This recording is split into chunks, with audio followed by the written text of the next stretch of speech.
All right, everyone. Hey, it's me. Hope you guys are enjoying your time off and trying to stay healthy as best as you can. I know things are a little uncertain, but I hope you're all doing well. Anyway, me personally, I am bored, so I'm going to try to record a few lectures and post them up to YouTube. Not sure if this is going to work. We'll see. If you're watching this on YouTube, I'm guessing that it did work. Anyway, I am outside, going to go through a few personal finance lectures. I'm out here. I've got Becky and Jet with me. Here they are, right? Oh, there's Jet's butt. Jet, come here, bud. There they are. Got to go ahead and give them a treat right now. Please excuse them, by the way. If they see a squirrel or another dog, they will bark. So, just things we have to deal with. Anyway, let's get this started. So our first personal finance lecture we'll talk about is on savings. Just so you know, I'm going to try to keep these under 15 minutes in length. If I go over, shame on me. All right. So by the way, one thing I'm going to try to send on view with these lectures is a set of notes in Microsoft Word. Call them my Stark Notes. Anyway, if you are following along on the Stark Notes, it's the Module 3-1 Stark Notes, sections 1A, 1B, and 1C. Basically, the entire first page of that set of notes. All right, so this first topic that we'll be going over is going to be about the idea of savings. And namely, there's a big quote that we want you all to follow in the idea of personal finance, which is to pay yourself first. Going to go ahead and underline that. Pay yourself first. All right. And the idea of paying yourself first can be summed up in one great quote from Warren Buffett. Now, I know you think economics and personal finance, oh, great, another old white dude. Okay, boomer. All right. Well, hear me out. Warren Buffett is a guy you should pay attention to. He came from Omaha, Nebraska. He came from a poor family, and he worked very hard to save up all his money and build up an investment company. And now it's at the point that he is the third wealthiest man in America. He's definitely a guy whose advice you should listen to. But Warren Buffett says this: do not save what is left after spending, but spend what is left after saving. I want you to think about the meaning of that quote for a second. What he's getting at here is that when you get your paycheck, the first thing you should be doing with that paycheck is putting a certain amount into savings and investments for yourself. With you all living with your parents and being financially dependent on your families, it should probably be at least 50% of your paycheck going into some sort of savings or investments. You're probably looking at me like I'm crazy, like I'm a jerk, but it's true. If you're spending more money on other things, you have to find ways to cut back on that spending, whether it's gas, food, whatever it might be. The rule of thumb for somebody who's financially independent is that they should be saving at least 10 to 20% of their paycheck. So you get your paycheck. Let's say I make, I live off of $3,000 a month. I should be putting at least somewhere between $300 to $600 each month into savings and investments. If I'm not doing that, I am not looking after myself. I am not paying myself. I'm just paying others. And that's all your things. That's your rent, your electric bill, your food. I know those are all necessities, but you should really start shifting your mind view of things, your worldview, into viewing savings as an absolute necessity that is just as important as paying your rent and getting your food. All right? So that's that idea. Spend what is left after saving.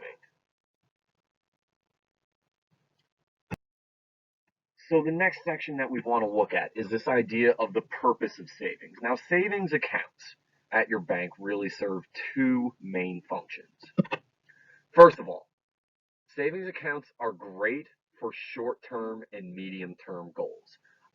In other words, things that you want to accomplish financially in the next few years. Put that money away in a place where you won't be tempted to spend it, and then put it to work for you to have it earn interest, which we'll talk about in the next slide. But anyway, again, a goal, a short or medium term goal, that's anything that you feel like you need to save up for, right? You want to go on vacation somewhere nice? You're going to have to save up some money for that. You want to get a new TV or a new phone? Save up some money. Maybe if you're thinking a few years ahead, like putting a down payment on a new car or a new house, whatever it might be, you're going to have to save money aggressively to get there. Money's not going to come easy. These things don't come easily. I'm going to pause this. In case you couldn't tell, we saw another dog, so we had to bark a lot. Um, anyway, as I was saying, short-term and medium-term goals, even if it's like, hey, I want to get a new pair of nice Air Jordan sneakers, whatever it might be, that costs some good money, right? That's like $150 to $200. You got to save up for that, and you might plan to save up for that over a few months. All right. So whether it's a few months, a few years, savings accounts are a good place to keep that money separate from your checking account, which remember, checking account, that's your spending money. Savings account is money that you're not going to spend. The second and very, very important purpose of savings accounts is for what you call a rainy day fund or an emergency savings fund. I want you to go ahead and take 10 seconds to think about what type of things you might need to save up for in the event of an emergency.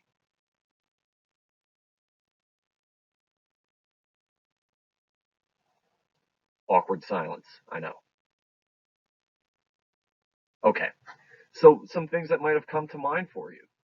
Maybe car bills, right? Your car gets in an accident, you need to pay for that.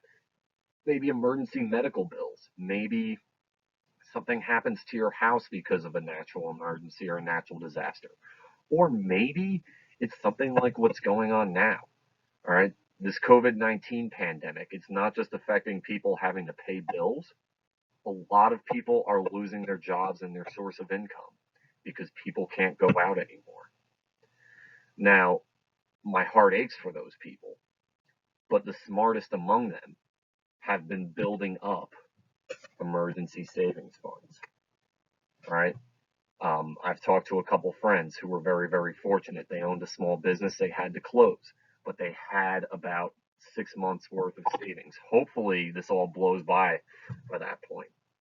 But again, you want to avoid living paycheck to paycheck. Basically, you don't want to be hanging on and waiting till the next paycheck in order to get by. You want to have a good cushion, a good padding of money to support you.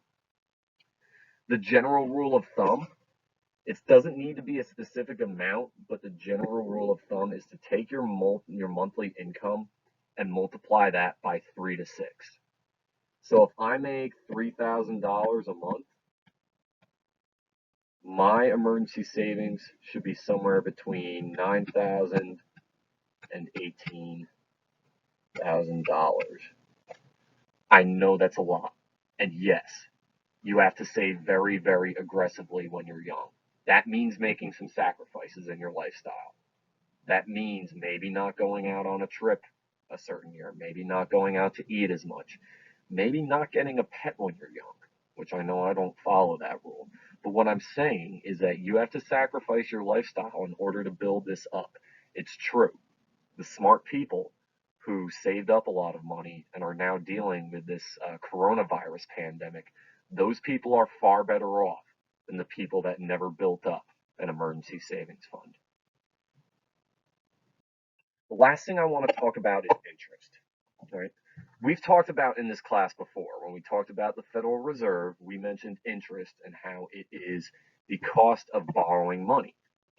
Now, you might be saying, well, how is it that I earn interest from putting money in savings?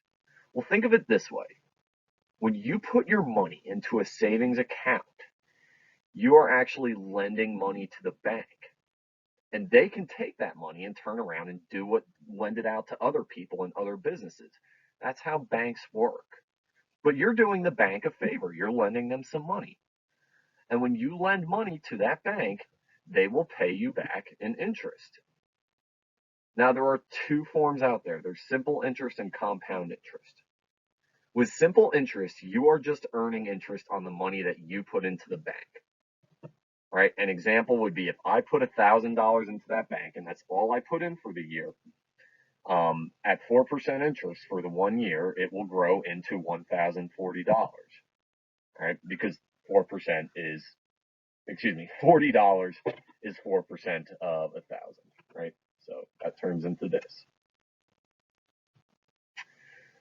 The second form of interest out there is what's known as compound interest. Compound interest is going to be better for you than simple interest. In the case of compound interest, not only does your money grow, the money that you put in, but also the interest that it earns grows as well. So with our previous example, if I put $1,000 into an account with 4% interest, let's assume it compounds every year. Well, after year one, that account earns $40 of interest, and it grows to $1,040. After year two, since it's more money, it's going to grow from $1,040. It's going to grow by $41.60.